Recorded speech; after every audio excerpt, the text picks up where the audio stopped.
All right. This week, I'm joined by Sandy Rustin, Broadway playwright and actress, is one of the most produced playwrights in America after penning the Clue adaptation that we are seeing all over the country. Her play, The Cottage, was brought to Broadway, being directed by Jason Alexander. Sandy is one of the most popular writers in the theater industry. She has so many projects and a brilliant, distinct voice in comedy playwriting. We are so lucky to have you here. Sandy, how are you? That was such a nice intro. Thank you. No, I'm of so happy course. to I'm a meet you. huge fan. We were chatting for a second before this, but I got to meet Sandy after I went to go see The Cottage with a mutual friend of ours, and it was wonderful. It was one of my favorite. I haven't laughed that hard in the Broadway theater in a long time. Aw, that makes me feel so happy. Thank you so No, I'm much. glad. And I want to start with that because for this job and for like all the theater content I make, I read so many plays, and so many playwrights have like really distinct styles, and you have this like you write so many different projects, and I can't wait to talk about all of them. But you have such a distinct style for this, like, farcical comedy. I want to like, with Clue and with The Cottage, how is how does your brain take on a play like that? Because I mean, it's just so full of jokes, like, you pack so many jokes into this, like, farce. I was wondering how you come at a play when you know it's gonna be this big farcical kind of mess of a play kinda thing. You know what I Yeah. mean? Yeah, sure. Let's see how best to answer that question. A couple things. First, I grew up in a house with a really funny dad. He was a pediatrician, but he was also, just told jokes nonstop. So by the time I think I was 7 years old, I had memorized the Abbott and Costello Who's on First routine with my Oh, dad. And like, really? yeah, like that was how we That's entertained amazing. ourselves. Other kids would listen to music. We listened to comedy albums in my house. So I think I grew up with a rhythm of understanding the joy of what it feels like when comedians are in the pocket with each other and Yeah. that dialogue and that banter feels great together. You know, I grew Yeah. up watching the Carol Burnett show, um, and that just that physical comedy and I think what I loved about it, what I was attracted to was how you could take an honest, truthful situation, and if you just raise the stakes high enough and you Mhm. play the truth of it, there is so much space to twist and turn yourself into comedic scenarios. And Yeah. I loved that. I still do. I love that challenge. And so when I'm writing something, really, I just try to continuously write myself into a corner and then figure out how to get out of it in a way That's that's so truthful and fun. makes sense. Um, and I tend to write real physical comedies as well, Mhm. where Oh, yeah. the dialogue and the physicality are just hand in hand. So it's never really that I'm Absolutely. seeking to write a joke as much as it is that I'm seeking comedic situations and the honesty within it. That's awesome. Yeah. So, Oh, that's so cool, and I watched an interview with you about your other play, The, Suffragette Murders mhm, or The Suffragettes Murder, yep. and you talk about using comedy and, like, laughter to help you dive more into, like, serious topics. I would love for Yeah. you to talk about that and, like, that play itself and how you find, like, those 2 things have gone hand in hand with your writing. Sure. Well, especially with The Cottage and with this new play, which is also a period feminist farce. It's called The Mhm. Suffragettes Murder that will premiere next year. That's the one you're talking about. And then Yeah. I'm working on a new one right now as well about the Ladies' Home Journal. There's lots and lots of people that are writing real serious stuff all the time. And I Mhm. love to be an audience member in Yeah. those kinds of shows.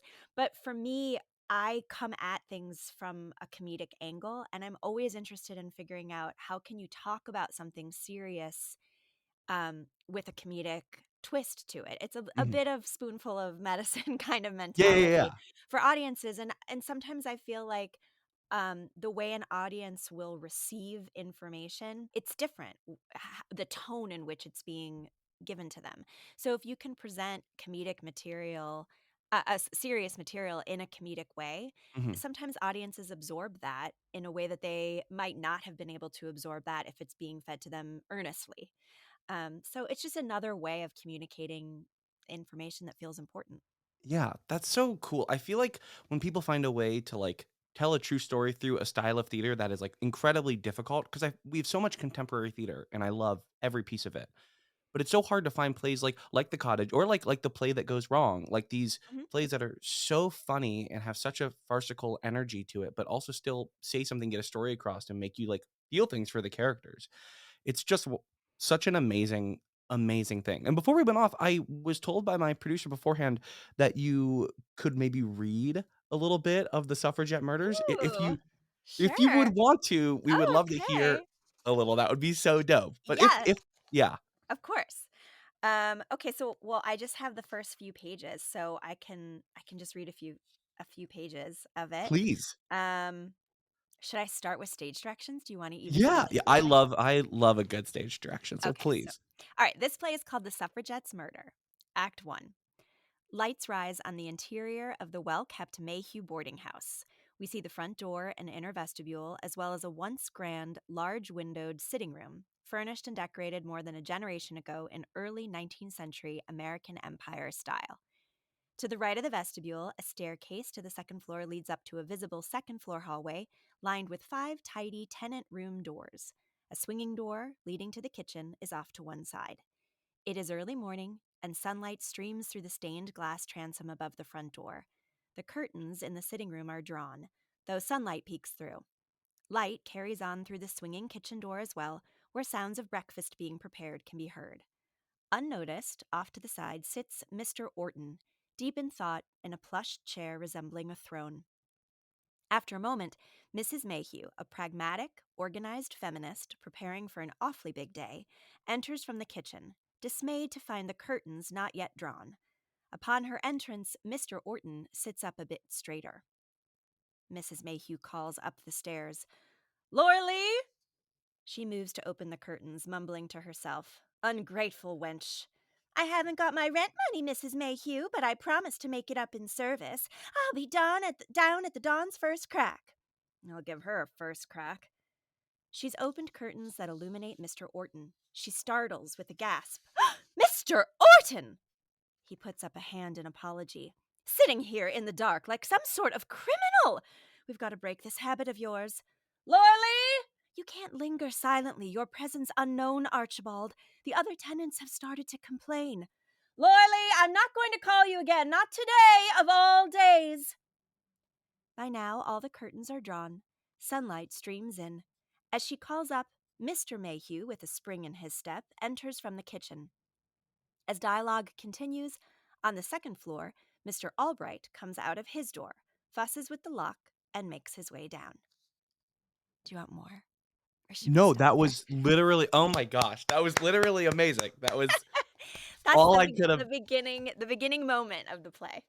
that's all I could have ever asked for. It's so wait, so wait, tell us a little bit more about this play. So it's you said it's having its I know it was commissioned by Florida Studio Theater, Yep. and So it's yeah, Florida Studio Theater during the pandemic got a grant to commission 4 U.S. playwrights at the 100th anniversary celebration of the start of women's suffrage in America. They got mhm, a grant to commission 4 U.S. playwrights to write anything they wanted, any play they wanted on the subject of suffragettes. that's And awesome. so I said, "Can I write a comedy?" And they said, "Sure." So I wrote The Suffragettes' Murder. And then it was selected as part of the 2023? Yeah, Mhm. 2023 New Plays Summit at Denver Center for Performing Arts. Oh, cool. Okay, Yeah, sweet. and then Denver Center selected, this play to go on and have its world premiere next year, so we'll start rehearsals in January. That's so exciting. Oh Yes, my I think so gosh. too, thank you. That's amazing. I cannot wait. I might have to take a trip out to Denver because that sounds I got to read I read it the other day and it's wonderful. Oh, Oh, that's thank you. your voice is so distinct, and I think the greatest example of that is Clue. You penned this Clue adaptation that has taken the world by storm, like wildfire. It's just exploded.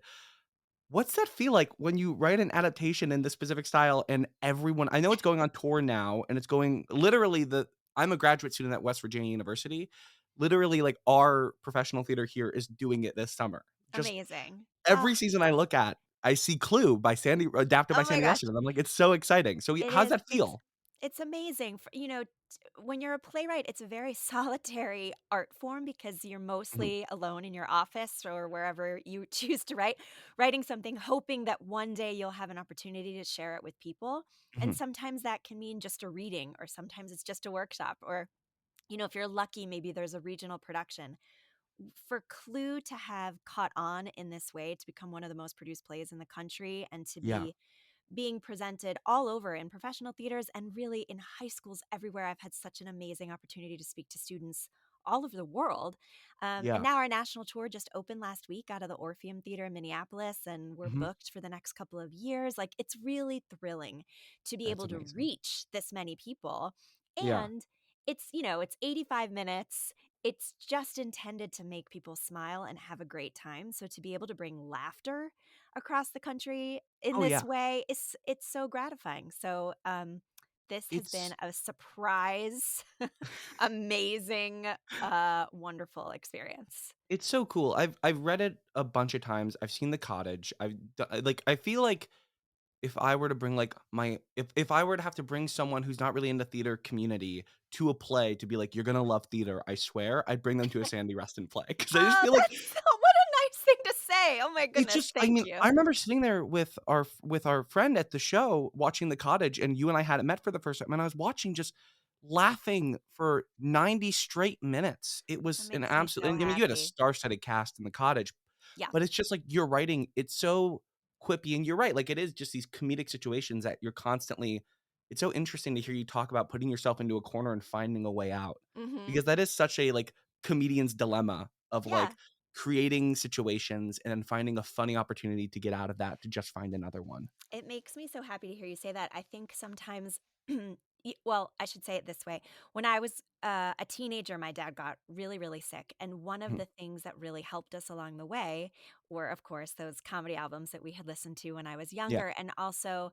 you know, I think we watched the entirety of Seinfeld. We Mhm, watched My Cousin Vinny probably 150 million times. yeah, We were seeking laughter because laughter was a comfort during a really difficult time, and I have taken that with me into my professional adult life of yeah, knowing that, look, it might not be brain surgery. I might not be, shifting the stars and the universe by creating fun nights out at the theater. mhm, But what I do aim to do is to create moments of respite for people, yeah, to come to a theater and perhaps leave all their troubles aside for an hour to an hour and a half and just have yeah. fun. And that's something that, I love that I can do professionally, makes me so happy. So it makes me feel really good to hear you say that. So thank No, you. I'm so glad. I and here's the thing, if I was, like, obsessed with a playwright, it would be you, and then you did something else recently that made me lose my mind. So, growing What? up, my mom was a huge Julia Roberts fan, Oh, and yeah, and I I know was where like, this "Oh." is going. I know. So I was like I was getting emails from Leah, our, like, interview, and she's like, "Hey, we have Sandy Rustin coming on the show," and I was like, "Oh, exciting. I've met her. She's great." And I went onto your Instagram that I haven't checked in a minute, and I went on and I was like, "No way." 'Cause you just wrote you guys adapted Mystic Pizza Yes. into a musical. What the Yes. heck is that? What's I going know. on? I know. It's the most fun ever. Talk about a joy bomb of a show. Yeah, It's a wild dose of nostalgia, sprinkled with some solid feminist yeah. sensibilities. It's the story of 3 young women coming of age in the late '80s, just as it was in the movie, but Mhm. this stage version goes a little bit deeper to create real arcs for our 3 young women that are coming of age so that they want something more than just a relationship with a man. Although there's Yeah, nothing wrong with having a wonderful romantic relationship, that doesn't necessarily have to be the end all be all or the only yeah. thing that these young women want. So the show kind of takes a couple steps further in exploring what that looks like. And the score is comprised of hits from the 80s and 90s. And That's literally awesome. it's literally the soundtrack of my teenage years. And it That's is so sweet. so fun. And it's Oh, another collaboration with my friend and director, Casey Hushin, who's the yeah. director of our production of Clue. So Oh, this cool. was our second project together, Mystic Pizza, That's and so so that's been a amazing. joy as well. Yeah, Oh my gosh. Yeah, that's I mean, even that show, that just opened in California, right? Or right. it just Yep. had its run in California? Yeah, it opened at La Mirada Theater, Yeah, just outside of Los Angeles, and then it's been at a theater outside of, Sacramento, and now it was just outside of San Francisco, that's and amazing. now we're figuring out where the next phase will be. That's Yeah, so exciting. That's yeah. awesome. And I mean, like, while we're on musicals, I learned this from an email you sent the other day that again, I'm like, if I'm falling in love with a playwright, it's Sandy Rustin. Dude, you're turning one of your plays so you wrote a play called Houston about it's a modern love story between a Jewish girl and a Jordanian boy, Right. and you're turning it into a musical with Bright Star's Edie Brickell. Where did this collaboration come from other than my dreams? I don't understand. Can you Like, believe it? that's Okay, so wild. yes. So I wrote this play a long time ago, and it's loosely based on my own life experience. Mhm, Um, and I always felt like it should be a musical, but I wrote it as a play. But there are lots of sections of the play where I wrote like, "This might be a song. They might dance here," and I just mhm. could. And I sort of set it aside because I wasn't quite sure how the play was meant to function because it felt to Yeah. me like it was designed to be a musical, but not a traditional musical, blah, blah, blah. So then, cut 2 years later, I did this adaptation for New York City Center Encores of I Married an Angel, which is an old Mhm. Rodgers and Hart musical that my friend Sarah Salzberg and I helped to adapt. Oh, yeah. And I developed this relationship at New York City Center, and then after that they did a production of Dear World, and I connected with Josh Rhodes, who was the director there. And he and I had previously known each other and worked together, but we sort of really got to work together on that old Jerry Yeah. Herman show, adapting it Yeah. into this new version for city centers. Anyway, in working with Josh, he was the choreographer on Bright Star. And so he had this Oh. relationship with Edie Brickell, and she was looking for a book writer for a show she was developing. And so Mhm. she and I started to talk about that, and one thing led to another, and she wanted to read some of my other stuff. And I shared this play with her, sort of with the caveat of this is written as a play now, but I think it might want to be a musical. And she called me crying after she read it. And she said, "Sandy, I love this so much. It absolutely should sing. And I want to be the person to make that happen." So What a she and I phone have call. oh my god, I know. Oh So my she and I have gosh. been collaborating over Zoom and phone calls and, all the things for a while, and then we're about to get together and have, like, a week-long session together to really start to work together in earnest on it, and figure out how this play is gonna sing. So I can't wait.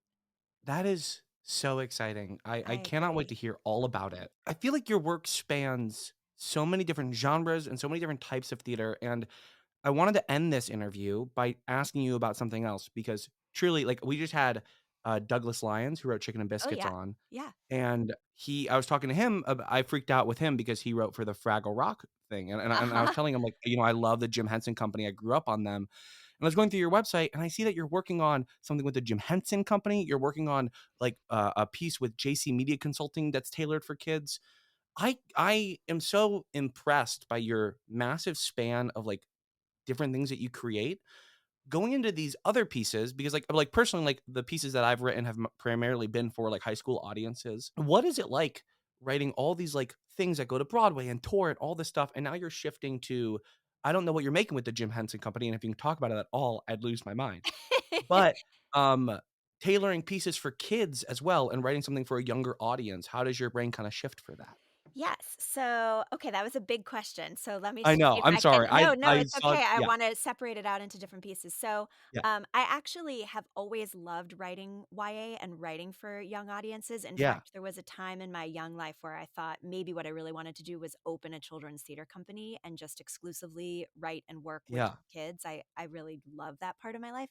So I mhm, have been writing for children for a long time. I wrote the yeah. American Girl musical Oh, for yeah. Mattel. Yeah. Um, so I love that, and to be perfectly honest, I don't really see a difference between writing for children and writing for adults. You're just writing for people, Yeah, and it's just as honest and just as fun and just as funny. All the components are the same, no matter the subject matter, right? that's an amazing So way to look at it, yeah, yeah, I don't really perceive it too big of a difference other than who your target audience is. If you're writing yeah, for a 7-year-old, your vocabulary might be different than if you're writing for a 40-year-old. yeah. But other than that, I find the process quite similar. The Jim Mhm. Henson project that I have been working on is actually not for children. It's an adult television show that is designed to utilize their new digital puppeteering system. Whoa. And it's pretty I'm cool. sorry, my editor and producer is literally commenting, "What? Oh my god," in the chat because 'cause we're getting so excited. That's Yes. amazing. Yeah, it's a very cool idea that was brought to me by one of the executives at Jim Henson. Mhm. Um, and So, funnily enough, I you can see me in my voiceover booth. I have a parallel career as I'm also an actor, so I've worked in Mhm. voiceover for many years. Yeah. And they were looking to develop a show about a voiceover, a woman who worked in voiceover. And Oh, so when my materials came in and they saw that was also an expertise of mine, I started to have meetings there, and so I took a bunch yeah. of meetings and one thing led to another. So yeah, so now I'm developing this show with them and it's been really cool. That's so exciting. Oh my gosh. Well, Sandy, seriously, thank you so much for chatting with me today. You have so many amazing things that are on the horizon that have already happened, and I cannot wait for people to read and see all of your stuff. Thanks. That's so nice. You've been such a nice interview. I will talk to with you any day. You're like the No, of nicest course. Oh person. my gosh, please don't say that. I'll text you all the time. Go see The Suffragettes Murder in Denver in 2025, right? Yep. Yep. Clue is on tour and you can license it. The Cottage is licensed through Dramatist, so you can go check that out too.